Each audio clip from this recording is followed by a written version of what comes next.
Light, her last film, was a noir with Jan Sterling, where she played a faded star, meta and poignant. By the 1950s, Hollywood changed.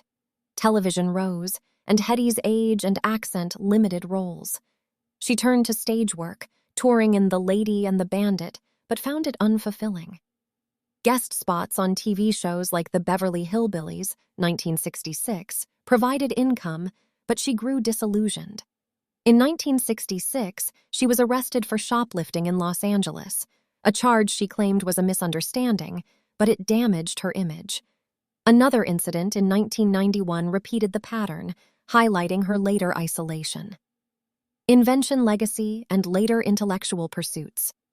Though her patent was ignored during the war, frequency hopping spread spectrum technology became foundational. The Navy used it in the 1960s for secure communications, and it underpinned Wi-Fi, GPS, and Bluetooth. Hedy learned of its adoption in the 1990s, receiving belated recognition. In 1997, the Electronic Frontier Foundation awarded her a Pioneer Award, and she was inducted into the National Inventors Hall of Fame in 2014, posthumously. In her later years, Hedy continued inventing. She patented a hair antenna for improving reception and worked on fluorescent cosmetics. These pursuits were private. She sketched in notebooks, collaborating sporadically with engineers.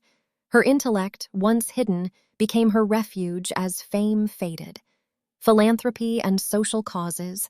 Hedy was generous, donating to Jewish causes, children's hospitals, and war relief. She supported the Red Cross and adopted war orphans. In the 1970s, she advocated for women's rights, speaking on equal pay. Her autobiography, though controversial, funded scholarships for aspiring actresses, later years, and health struggles. By the 1970s, Hedy lived reclusively in New York and Florida, avoiding paparazzi. Plastic surgeries in the 1960s, intended to preserve youth, left her dissatisfied, exacerbating her withdrawal. She suffered from agoraphobia and eye problems, undergoing multiple surgeries. Finances dwindled, bad investments and lawsuits left her reliant on Social Security. Her children visited often, and she wrote letters filled with wit. Anthony reconciled with her past, and Denise cared for her health. Hedy remained proud, stating, "I am not an actress. I am a personality." Death and legacy. Hedy Lamarr died on January 19, 2000, at her home in Altamonte Springs, Florida, from heart failure at age 85. She was buried in Vienna, fulfilling her wish to return home. Her funeral was small, attended by family and fans. Her legacy endures as a trailblazer. In film, she symbolized old Hollywood glamour, influencing stars like Angelina Jolie. As an inventor, she proved women's intellect in STEM, inspiring initiatives like the Hedy Lamarr Excellence in Innovation Award. Biographies, documentaries like Bombshell, The Hedy Lamarr Story, 2017, and books celebrate her duality. Hedy's life was a journey from Viennese beauty to Hollywood icon to unsung genius. She navigated patriarchy, war, and prejudice with grace, leaving a mark on entertainment and technology that resonates today. Her story reminds us that true brilliance defies categories.